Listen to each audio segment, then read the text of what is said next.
गुटखा, मावा और मुजरे सहित अशिया फरोख्त करने का केस। पुलिस कार्रवाई के खिलाफ दुकानदारों ने अदालत से रुजू कर लिया। सिंध हाई कोर्ट ने हुकूमत और पुलिस से रिपोर्ट तलब कर ली। छालिया तंबाकू बेचने पर नए कानून का इतलाक होता है। मजीद तफसीलात जानेंगे बोल न्यूज़ के नुमाइंदे अब्दुल हसीद से। जी अब्दुल हसीद। जी बिल्कुल, ये कराची शहर में छालिया और तंबाकू फरोख्त करने वाले दुकानदारों ने अदालत से रुजू किया है और अदालत के रूबरू मौके पर इख्तियार किया है कि गुटखा और मावे के खिलाफ कार्रवाई की आड़ में पुलिस जो है वो दुकानदारों के खिलाफ भी कार्रवाई कर रही है।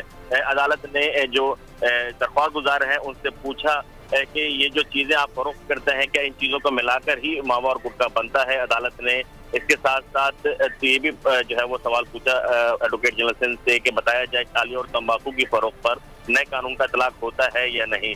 जो दरख्वास्त गुजार है उन्होंने कहा कि पुलिस जो है वो पैसे तलब करती है और अगर पुलिस को पैसे दे दिए जाएं तो फिर तंग नहीं किया जाता। इस हवाले से एडवोकेट जनरल सिंध और पुलिस ने जवाब जमा करवाने के लिए मोहलत तलब की है। आइंदा समात पर अदालत ने तमाम इदारों से रिपोर्ट भी तलब की है। जी सब्सक्राइब करें और बेल दबाएं ताकि कोई खबर रह न जाए।